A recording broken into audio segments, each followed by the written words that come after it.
Hello students, मैं हूं अश्विनी तोमर और आप सब लोगों का स्वागत है मेरे चैनल गुरु जेई पर।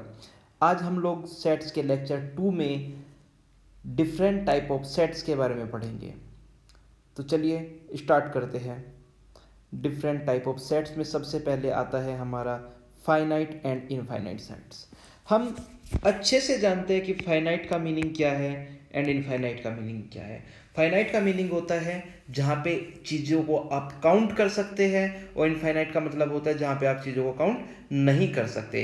अगर आप ऑब्जेक्ट्स को काउंट कर सकते हैं, उन्हें गिन सकते हैं, आप बता सकते हैं कि हाँ 11 ऑब्जेक्ट्स है, 15 ऑब्जेक्ट्स है, 10,000 ऑब्जेक्ट्स है, 1,000,000 ऑब्जेक्ट्स है, तो इसका मतलब वो चीज़ फाइनाइट नंबर को बताती है।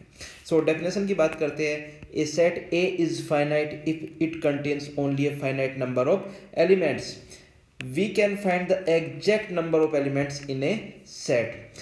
अगर आप एग्जैक्ट नंबर ऑफ एलिमेंट्स बता सकते हैं सेट में कितना है, तो आप बोलेंगे कि सेट फाइनाइट है। फॉर एग्जांपल 13579, इसमें 5 नंबर ऑफ एलिमेंट्स है, that's why the set is finite. और अगर आप नहीं बता सकते कि किसी सेट में टोटल नंबर ऑफ एलिमेंट्स कितने हैं, in that case that set is called to be infinite set. Second चीज जो इंपॉर्टेंट है वो ये है कि आपसे पूछा गया कि एक वर्ड दे दिया है मिसिसिपी। मिसिसिपी में आपको बता दिया है कि ये इसके लेटर्स से बनने वाला जो सेट है वो फाइनाइट होगा या नहीं। तो इससे बनने वाला जो सेट होगा उसमें MISP यही 4 लेटर आएंगे। क्यों? क्योंकि सेट के अंदर सिर्फ डिस्टिंक्ट एलिमेंट्स आते हैं। एक एलिमेंट एक से ज़्यादा बार रिपीट करने का कोई मतलब नहीं होता। अगर आई को मैं इसमें 4 बार पुट करता हूं तो उसका मतलब भी सिंगल आई से ही होता है। तो आप लोगों को ध्यान रखना है, only distinct elements are considered in a set, right guys. तो यहाँ पे हमारे पास सिर्फ 4 एलिमेंट्स है, that's why this set is finite. कुछ एग्जांपल्स की बात करते हैं, जिसमें फर्स्ट एग्जांपल है हमारा the set of odd natural number is an infinite set. क्यों? 1 3 5 7 9 11 अप टू कहाँ तक काउंट करना है मुझे नहीं पता।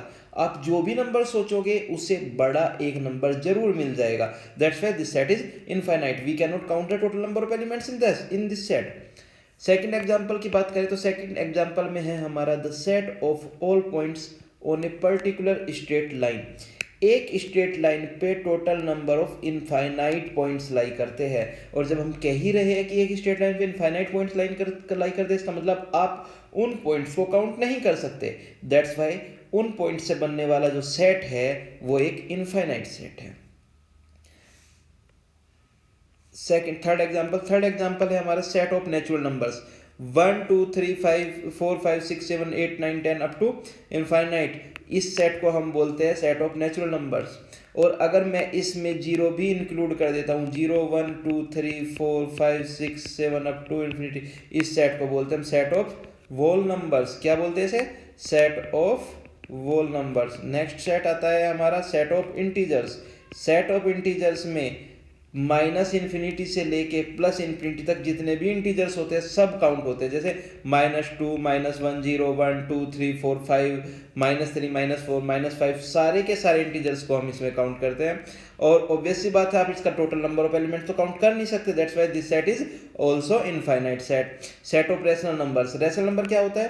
वो collection of all those objects which are in the form of P upon Q where Q not equal to 0, P and Q are coprime. अगर ये P और Q कोप्राइम है, Q 0 नहीं है, तो ये जो कलेक्शन है उस कलेक्शन को हम बोलते हैं सेट ऑफ रेशनल नंबर्स। और ऑब्वियस सी बात है ये भी इनफाइनाइट होता है।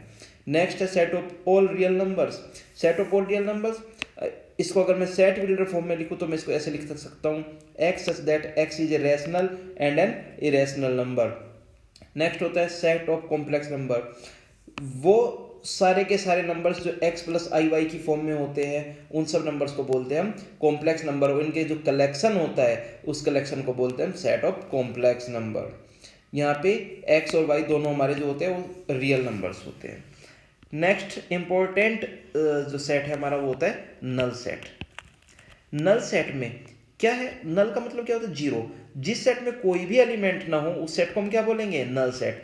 इसको 5 से डिनोट किया जाता है, राइट। और इसको एम्प्टी ब्रैकेट से भी डिनोट किया जाता है। इन दोनों में से किसी भी एक तरीके से हम नल सेट को डिनोट कर सकते हैं। नल सेट को हम एम्प्टी सेट भी बोलते हैं। गाइज कभी कभी लोग मिस्टेक करते हैं कि ब्रैकेट के अंदर 5 लिखते हैं, ठीक है, आपको ध्यान रखना है ये एक रॉन्ग इंटरप्रिटेशन है, इसको हमें यूज नहीं करना है। या तो हम 5 यूज करेंगे, हम एम्प्टी ब्रैकेट्स यूज करेंगे। सिंगलटन सेट, सिंगलटन सेट क्या होता है? A set which contains exactly only one element, जिस सेट के अंदर सिर्फ एक एलिमेंट हो, जैसे 1 2 3, ये सारे के सारे सिंगलटन सेट्स के एग्जांपल है। ओके, फोर्थ है हमारा इक्वल सेट। इक्वल सेट्स क्या होते हैं? Two sets are said to be equal if every element of one set is in the other set. आपको पता है सेट के अंदर जो एलिमेंट्स होता है उनका ऑर्डर इंटरचेंजेबल होता है, आप उनको चेंज करके लिख सकते हैं। यहाँ पे मेरे पास एक सेट ए है, एक सेट बी है। सेट ए में जो एलिमेंट्स का ऑर्डर हमने लिया है वो पी क्यू आर एस लिया है, और सेट बी में जो हमने लिया है वो आर क्यू पी एस लिया है। अब देखते हैं, पी सेट ए में है तो क्या पी सेट बी में भी है? जी हाँ है। क्यू सेट ए में है, क्यू सेट बी में भी है। आर सेट ए में है, आर सेट बी में भी है। एस सेट ए में, एस सेट बी में भी है। जो चारों एलिमेंट सेट ए में से वही चारों एलिमेंट सेट बी में है। That's why A and B are equal set. Order of elements का कोई मतलब नहीं होता सेट में, वो किसी भी तरीके से लिखे जा सकते हैं, आपको ये याद रखना है। अब सेकंड एग्जांपल में मैं फिर से दो सेट्स ले रहा हूँ। सेट ए जो कि सेट बिल्डर फॉर्म में है, सेट बी जो कि रोस्टर फॉर्म में है। सेट ए जो है हमारा, उसको पहले हम रोस्टर फॉर्म में चेंज करते हैं। सेट ए में क्या है? X that x lies between 10 to 14, तो क्या क्या आ जाएगा हमारा? 10 11 12 13 14, बिकॉज एक्स एक नेचुरल नंबर था। सेट ए और सेट बी में सारे नंबर सेम है, सारे एलिमेंट सेम है, इसलिए दोनों कैसे है? इक्वल सेट है। एक एग्जांपल और है हमारे पास, उस एग्जांपल में सेट ए है 1 4 6, सेट बी है 1 4 6 3। यहाँ पे 3 एक एलिमेंट ज्यादा है जो सेट ए में नहीं है, that's why set A and set B are not equal sets. Fourth है हमारा टॉपिक, फोर्थ जो सेट्स होता है वो होता है, फिफ्थ सेट में आ रहा है equivalent set. Two sets A and B are said to be equivalent if the elements of A can be paired with elements of B, so that each element of A their corresponding exactly one element of B। इसका मतलब है कि जो number of element set ए और set B में होने चाहिए वो इक्वल होने चाहिए। यहाँ पे एक एग्जांपल ले रहे हैं, सेट ए में कितने एलिमेंट्स थे? 3। सेट बी में कितने एलिमेंट्स थे? 3। और वैसी बात है सारे डिफरेंट होते हैं, तो दोनों में 3 एलिमेंट्स थे, इसलिए सेट ए और सेट बी दोनों कैसे सेट कहलाए? इक्विवेलेंट सेट कहलाए। ऑब्वियस सी बात है, अगर सेट हमारे इक्वल है तो वो इक्विवेलेंट जरूर है, बट इक्विवेलेंट सेट्स को हम इक्वल नहीं बोल सकते। एग्जांपल के लिए ये दोनों सेट ए और सेट बी है। नेक्स्ट आता है हमारा सबसेट्स। सबसेट्स इंपॉर्टेंट टॉपिक है, सबसेट्स के बारे में देखते हैं। If each element of set A is also an element of a set B, then A is called a subset of B। अगर सेट A का हर एक एलिमेंट सेट B के अंदर आपको मिल जा रहा है तो सेट A को सेट B का सबसेट बोलते हैं। रिप्रेजेंटेशन कैसे होती है? A सबसेट B से हम ये साइन यूज करते हैं सबसेट को रिप्रेजेंट करने के लिए। एग्जांपल देखते हैं, सेट A था हमारा AKLOU, ए हमारा यहाँ पे है, और जो बी सेट है हमारा वो सारे अल्फ़ाबेट्स का था। जब सारे अल्फ़ाबेट्स हमारे बी सेट में आई गए तो ए के एल ओ यू तो ऑब्वियस सी बात है आ जाएंगे, इट मीन्स ए बी का सबसेट है। सेकंड एग्जांपल में सेट ए है 2 4 6, सेट बी है 1 2 3 4 5 6। 2 हमारा यहाँ पे है, 4 हमारा यहाँ पे और 6 हमारा यहाँ पे। सेट ए के सारे एलिमेंट सेट बी में है, that's why A is a subset of B. क्या बी सी का सबसेट है? जी नहीं, 1 सी में नहीं है, 1 does not belong to C, 2 does not belongs to C, 3 does not belongs to C, that's why B C का सबसेट नहीं है। क्या C का A का सबसेट है? जी हाँ, 4 A में भी है, 6 A में भी है, तो C A का सबसेट है। ओके, C B का सबसेट भी ऑब्वियस सी बात है। एक चीज़ इंपॉर्टेंट ये है कि नेचुरल नंबर्स जो होता है वो वोल नंबर्स का सबसेट होता है, वोल नंबर सेट ऑफ इंटीजर्स का सबसेट होता है, set of integers set of rational number का सबसेट होता है, set of rational number set of real numbers का सबसेट होता है, and set of real numbers complex number का सबसेट होता है। ये एक इंपॉर्टेंट चीज़ है जो आप लोगों को याद रहनी चाहिए, इसका बहुत अच्छा यूज आगे आता है, तो प्लीज़ इसे याद रखिएगा। नेक्स्ट टॉपिक है हमारा proper subsets. Proper subset, A set A is called a set A is called a proper subset of B if and only each element of A is an element of B, but there is at least one element of B which is not in A, that is A is a subset of B and A not equal to B. A और B दोनों equal नहीं होने चाहिए और ए B का subset होना चाहिए, ठीक है। तो इस केस में हम बोलते हैं कि ए बी का प्रॉपर सबसेट है। और इसका नोटेशन क्या होता है, इसके नोटेशन में ये जो नीचे डंडा आ जाता था ना हमारा, ये इस बार नहीं आएगा, ये इस बार नहीं आएगा, ये सिंपल रहेगा, A is a subset of B. दोनों में इक्वल नंबर ऑफ एलिमेंट्स अगर हो गए तो ऑब्वियस सी बात है ये प्रॉपर सबसेट नहीं रहेगा। For example A B C D set A में है, A B C D E F G up to Z ये सेट बी में है, ऑब्वियस सी बात है ए बी का प्रॉपर सबसेट है, क्योंकि एक एलिमेंट मैं बी का ऐसा कंसिडर कर सकता हूँ जो ए में नहीं है, let say E, right. Set A set B का प्रॉपर सबसेट है, देख सकते हैं आप, सेट सी सेट ए का प्रॉपर सबसेट है, सेट सी सेट बी का प्रॉपर सबसेट है। तो ये ऑल सारे के सारे हमारे प्रॉपर सबसेट हैं। इंपॉर्टेंट चीज़ नोट में ये है कि जो नल सेट फाई होता है वो नल सेट फाई जो होता है वो हर एक सेट का सबसेट होता है और सारे के सारे सेट खुद के भी सबसेट होते हैं। ए खुद का भी सबसेट है, अगर मेरे पास कोई सेट था तो ए अपने आप का सबसेट होता है और फाई भी ए का एक सबसेट होता है, ओके। और फाई को हम ए का प्रॉपर सबसेट भी बोल सकते हैं। नेक्स्ट टॉपिक है हमारा power set. Power set, the power set of A is the set of all of its subsets. अगर कोई सेट ए मेरे पास गिवन है और मैं उसके सारे सबसेट्स का कलेक्शन लिख रहा हूँ तो वो कलेक्शन पावर सेट कहलाता है।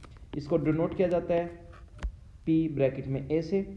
मेरे पास सेट ए था, सेट ए के जो सबसेट्स है अगर मैं उनको लिखूं तो सेट ए का एक तो सबसेट एम्प्टी सेट हो गया, 4 5 6, पहले मैं सिंगलटन लिख लेता हूँ, अब मैं दो दो वाले लिख लेता हूँ जिसमें हमारे पास टू नंबर ऑफ एलिमेंट 4 5 5 6 4 6। और अब मैं पूरे का पूरा सेट भी अब लिख लेता हूँ क्योंकि हमने अभी अभी बोला है कि सबसेट जो ए होता है हमारा वो अपने आप का एक सबसेट जरूर होता है और इन सब का कलेक्शन क्या कहलाएगा, पावर सेट ऑफ ए कहलाएगा।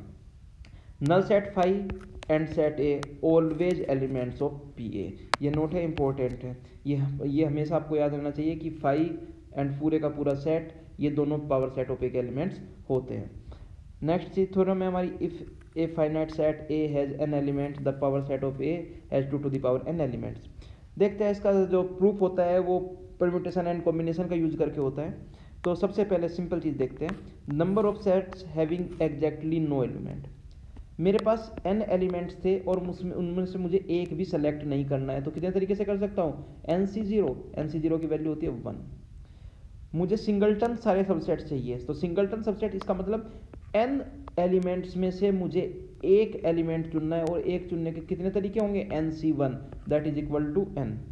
अगर मैं बात करूं कि the number of subsets having exactly 2 element, इसका मतलब आपको n एलिमेंट्स में से 2 एलिमेंट चुनने हैं जो कि NC2 तरीके से चुन सकते हैं। और ये ऑब्वियस सी बात है, इन सबको जब मैं ऐड करूंगा NC0 NC1 NC2 up to NCn तो आपने 11th क्लास के बाइनोमियल थ्योरम चैप्टर में पढ़ा होगा, इन सब का सम किसके इक्वल आता है, 2 to the power n। ये होता है 1 + x to the power n के एक्सपेंशन में x इक्वल टू 1 प्रूव करके। ओके गाइज, इसी के साथ आज का लेक्चर फिनिश होता है। आप चैनल को सब्सक्राइब करना मत भूलिएगा, इस वीडियो को अपने फ्रेंड्स अपने साथ के स्टूडेंट्स के साथ जरूर शेयर कीजिएगा और चैनल को सब्सक्राइब कीजिएगा। Thank you guys.